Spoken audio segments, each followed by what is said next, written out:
Chers élèves, bonjour. Aujourd'hui, on revoit la conjugaison du verbe partir à l'indicatif présent.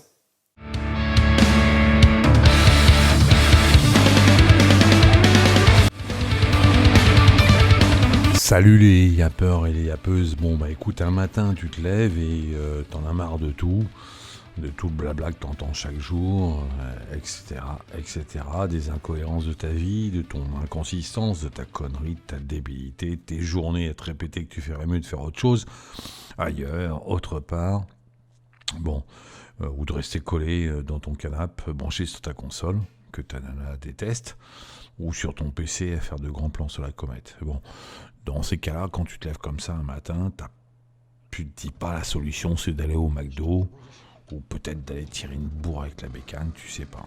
Bon, en tout cas, ça t'arrive, ça te tombe sur le crâne. Tu veux aller plus loin, tu veux te retrouver, savoir ce que tu vaux, ce que tu veux surtout. Et voilà. Bon, donc le matin, tu travailles, et puis tu regardes une carte. Et quand tu regardes une carte, tu dis, j'ai trouvé un pays, là, ce serait pas mal d'aller là-bas. Mais c'est quand même assez loin. Et tu te dis, est-ce que je vais le faire? Est-ce que je le fais pas? Est-ce que j'y vais? Est-ce que j'y vais pas? Et comment je vais faire? Et tatati, tatata. Et à chaque fois qu'on se pose ce genre de questions, on reste planté le cul dans son canapé et on fait rien. Donc qu'est-ce que j'ai fait? À un moment, je me suis dit, arrête de te prendre la tête et tu vas le faire. Bon, sauf que le pays que j'avais choisi, je voulais moi un pays dans lequel il y avait la plus faible densité d'habitants au monde. Donc j'ai regardé, il y avait l'Antarctique.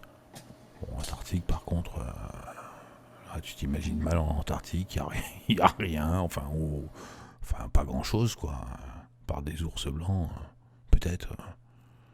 Donc tu te dis, bon, je vais peut-être aller ailleurs.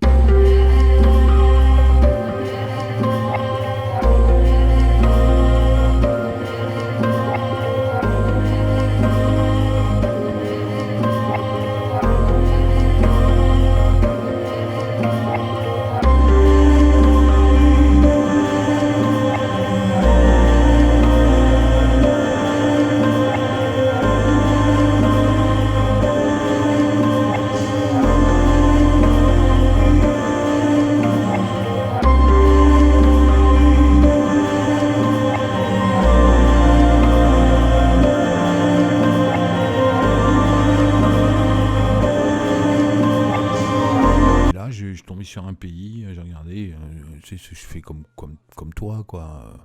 Tu regardes Google, tu regardes. Puis en fait, t'as un pays dans lequel t'as une des plus faibles densités au monde, 1 600 000 km², un peu plus de 3 fois grand comme la France.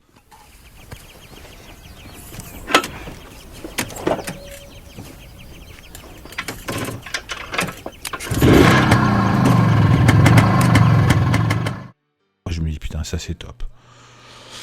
Ah, donc je voulais aller le plus loin possible, donc tu as envie d'aller au bout du monde, là où personne en fait va te juger, là où personne te connaît, c'est surtout ça qui t'intéresse, c'est que personne te connaisse, t'as pas envie de raconter ta vie, quoi. Personne ne sait d'où tu viens, et puis en fait tu ne poses pas de problème de langue, parce que tu sais que tu vas rien piger, rien piper du tout à la langue des gens que tu vas rencontrer, et là tu te poses pas le problème de savoir si t'es anglophone, germanophone, francophone, etc., etc. Tu t'en fous. Tu sais qu'on ne te comprendra pas. Tu sais que tu comprendras rien. J'essaie d'arrêter votre carrette, mais vous m'avez bien vu. Mais ça va, j'ai rien. Votre mâchoire, vous êtes blessé là? Hein? Vous avez mal quand vous parlez là, non? Votre mâchoire, ça va là? Non, j'ai rien, Juice. Ah, je vous assure, vous vous exprimez d'une façon très très particulière. Hein. Mais tu dis, bon, j'y vais. Ça y est, je suis parti. Et là, j'ai choisi un pays, il s'appelle la Mongolie. Et je me suis dit, je vais partir. Alors j'ai pris l'avion. Et après, j'avais prévu de faire plus de 800 km à pied, tout seul, entre la capitale Oulan-Bator et les monts Altaï, dans lesquels tu avais les chamans qui étaient les sorciers. Les chamans, c'est les sorciers. Et donc, je vais te raconter cette histoire, mais surtout, ce qui t'intéresse, c'est sur une chaîne moto. C'est en fait les bécanes que j'ai pu rencontrer là-bas, les bécanes que tu connais pas, ou dont tu n'as jamais entendu parler, ou peut-être un petit peu parlé, mais tu sais pas ce que ça vaut. Et surtout, parler de ces gens, comment ils servent de ces bécanes. Et nous, on est habités par la passion. Alors eux, on ne sait pas si c'est la passion, ou si c'est des gens qui ont tout simplement envie de se déplacer autrement qu'à cheval, et qui se disent tiens, la bécane c'est quand même ce qui ressemble le plus à un cheval. Allez, bonne vidéo à vous, et surtout n'oubliez pas de lâcher un commentaire, de lâcher un pouce bleu, et puis vous abonner si vous n'êtes pas abonné, ça aide vachement la chaîne ça. Allez, salut les yappeurs et les yappeuses, à la prochaine, ciao.